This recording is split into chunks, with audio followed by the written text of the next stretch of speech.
एक बार फिर से स्वागत है आपका हमारे YouTube channel break through with Bharat sir में।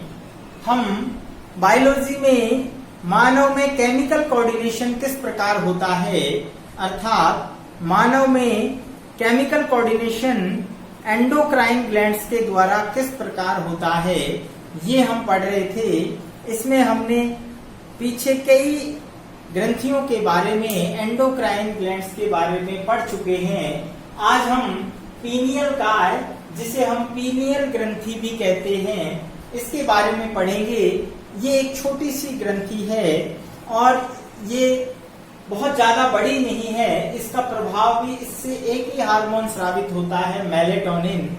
तो देखते हैं पीनियल ग्रंथि, पीनियल काय, इसकी उत्पत्ति एक्टोडर्म से होती है।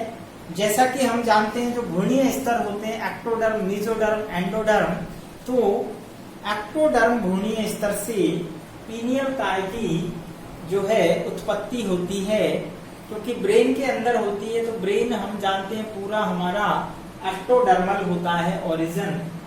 स्थिति की हम बात करें तो यह डायनसिफेलॉन, डायनसिफेलॉन जो अग्र मस्तिष्क पश्च होता है, उसकी गुहा जो होती है जिसे डायोसील कहते हैं, उसकी छत में दृक्पालियों के मध्य एक वृत्त से लगी कौमे के आकार की ग्रंथि होती है।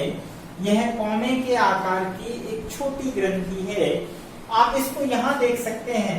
आप ऐसा समझ लीजिए कि ये मस्तिष्क का जो डायनसिफेलॉन भाग है, अग्र मस्तिष्क पश्च, और इसकी ये गुहा है जिसे हम डायोसील कहते हैं। ये हम पहले वाली वीडियो जिसमें मस्तिष्क के बारे में हमने पढ़ा था, वहां आपको पूरा डिटेल से बताया था। जिन्होंने वो वीडियो नहीं देखी है तो वो हमारी जो है पुरानी वीडियोस को देखें, जिसमें हमने मस्तिष्क की पूरी जो है फिजियोलॉजी और स्ट्रक्चर के बारे में बताया है। तो डायनसिफेलॉन में जो डायोसील होती है, दैट इज डायोसील मतलब जो गुहा होती है उसकी एक होती है फर्श और एक होती है उसकी छत। तो जैसे ये डायोसील की ये तो छत है और ये फर्श है, राइट। तो जो फर्श होती है वहां पर हाइपोथैलेमस होता है और हाइपोथैलेमस से नीचे ये पीयूष ग्रंथि है, और ऊपर की ओर जो छत होती है उस पर आप देख रहे हैं ये वृत्त से पीनियल ग्रंथि या पीनियल बॉडी छोटी सी लगी होती है। तो हम कह सकते हैं कि ये जो पीयूष ग्रंथि है उसके अपोजिट साइड, डायोसील के अपोजिट साइड में, यानी ये इसकी छत बनाती है, जबकि पीयूष ग्रंथि इसके फर्श पर लटकी होती है। तो ये बात क्लियर हो गई। आगे बढ़ते हैं कि रंग जो है इसका श्वेत होता है, श्वेत रंग की छोटी ग्रंथि है। इसे हम एपिफाइसिस सेरिब्राई भी कहते हैं। क्योंकि हम जो पीयूष ग्रंथि है वो नीचे होती है हाइपोथैलेमस के, इसलिए इसको हमने हाइपोफाइसिस नाम दिया था, आपको ध्यान हो। जबकि जो पीनियल ग्रंथि है वो ऊपर की ओर होती है, इसलिए इसे हमने एपिफाइसिस सेरिब्राई नाम दिया है, यानी हम इसे एपिफाइसिस सेरिब्राई भी कहते हैं।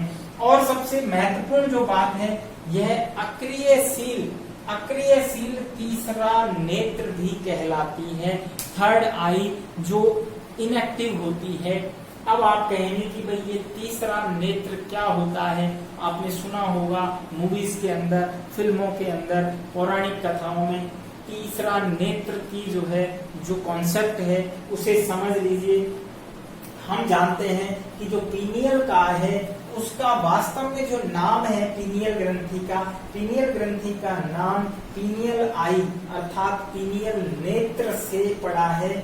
और ये पीनियल नेत्र जो होता है वो निम्न वर्ग के प्राणियों में, जो लोअर एनिमल्स होते हैं, उनके अंदर सक्रिय होता है, और यह वहां पर पूरी तरह प्रकाश के प्रति संवेदी होता है और सक्रिय रूप से अपने जो है प्रकाश के प्रति जो संवेदना यानी जो काम है देखने का वो करता है। लेकिन मानव के अंदर ये अवशेषी होता है। मानव के अंदर ये अवशेषी के रूप में होता है और यहाँ पर इसका कोई इस प्रकार का कार्य नहीं होता है और ये मस्तिष्क के अंदर पीनियल आई के रूप में अवशेषी होता है। इसीलिए इसे हम थर्ड अक्रिय जो है अक्रियशील इनएक्टिव थर्ड नेत्र भी कहते हैं।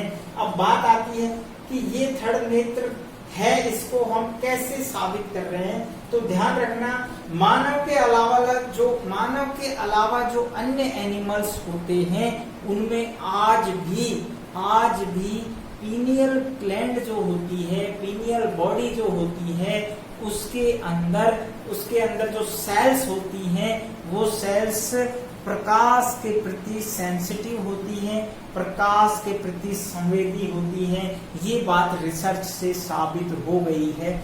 इसलिए इसे हम थर्ड अक्रिय नेत्र भी कहते हैं। राइट, तो बात क्लियर हो गई। आगे हम बढ़ते हैं। आगे हम देखते हैं कि यहाँ से हम देख रहे थे कि इस ग्रंथि में कैल्शियम कार्बोनेट और कैल्शियम फास्फोरस, आप देख रहे हैं कैल्शियम फास्फेट और कैल्शियम कार्बोनेट के कण पाए जाते हैं। और ये जो कण हैं वो धूल के कण के समान होते हैं जैसा हम जानते हैं। इसलिए इन्हें मस्तिष्क धूल यानी ब्रेनी सैंड या एक्रोलर भी कहते हैं, अर्थात इसे ब्रेनी सैंड या मस्तिष्क धूल भी कहते हैं। तो ये बात क्लियर हो जानी चाहिए। पीनियल ग्लैंड जो होती है उसमें दो प्रकार की सेल होती हैं, पीनियलोसाइट और न्यूरोग्लियल सेल। पीनियलोसाइट और न्यूरोग्लियल सेल तो एक छोटी सी ग्लैंड है, ज्यादा कुछ इसमें नहीं है। क्वेश्चन बहुत छोटा आता है। मेन बात है यहाँ से जो कि हार्मोन से संबंधित पार्ट है, वेरी इंपॉर्टेंट पार्ट है। यहाँ से पीनियल ग्रंथि से स्रावित हार्मोन, पीनियल ग्रंथि से मुख्य रूप से एक हार्मोन जो हम पढ़ते हैं दैट इज मेलाटोनिन हार्मोन। और ये मेलाटोनिन हार्मोन जो है वो ट्रिप्टोफैन एमिनो अम्ल का जो है डेरिवेटिव होता है, व्युत्पन्न होता है। और सबसे जरूरी बात, एमएसएच हार्मोन जो मेलानोसाइट स्टिमुलेटिंग हार्मोन होता है उसके विरोधी हार्मोन है, ये विरोधी कार्य करता है। हमने एमएसएच का कार्य पढ़ा था जो पीयूष ग्रंथि के इंटरमीडिया से स्रावित होता है। वो मेलेनोफोर्स यानी रंगा कणिकाओं को क्या करता है, बिखेर देता है, जिससे त्वचा का रंग डार्क हो जाता है। जबकि ये क्या करेगा, इसके विपरीत काम करता है। ये रंगा कणिकाओं को एकत्र करके त्वचा का रंग साफ कर देता है, क्लियर कर देता है। और ध्यान रखना, इन्हीं के ऊपर डिपेंड करता है कि कौन व्यक्ति का रंग त्वचा का सांवला होगा और किसका त्वचा का रंग जो है फेयर होगा, यानी डार्क होगा और फेयर होगा। इसी के साथ साथ जो हमारे शरीर पर जो तिल होते हैं या जिसे हम कहते हैं डार्क निशान होते हैं, वो भी एमएसएच और मेलाटोनिन के द्वारा ही नियंत्रित होते हैं। तो यहाँ हम ये कह देते हैं कि एमएसएच हार्मोन जो है उसका ये विरोधी हार्मोन होता है, त्वचा का रंग ये साफ करता है, हल्का करता है। यह अंधकार में ज्यादा स्रावित होता है, यानी हम कह सकते हैं रात्रि के समय और अंधकार के समय ये ज्यादा मात्रा में सीक्रेट होता है। और जो ब्लाइंड पर्सन होते हैं उनमें जल्दी परिपक्वता आ जाती है इस हार्मोन के ज्यादा स्रावित होने से, उन्हें में लैंगिक परिपक्वता जल्दी आती है।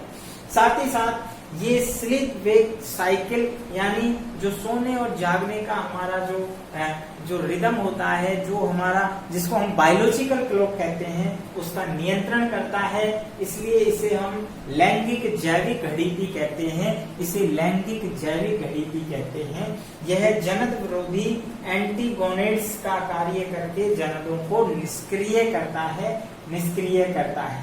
तो यहाँ पर एक चीज और नोट करेंगे, इसे लैंगिक जैविक घड़ी भी कहते हैं। तो ये हमारे शरीर की एक प्रकार से बायोलॉजिकल क्लॉक का काम भी करती है, बायोलॉजिकल क्लॉक का कार्य भी करती है। कब उठना है, कब सोना है, इस सब का नियंत्रण इसी हार्मोन के द्वारा होता है, अर्थात पीनियल ग्लैंड के द्वारा होता है। तो छोटी सी वीडियो थी, मिलते हैं नेक्स्ट ग्लैंड के साथ में नेक्स्ट वीडियो के अंदर। तब तक देखते रहिए। Thanks for watching. हमारी वीडियो देखने के लिए बहुत बहुत धन्यवाद।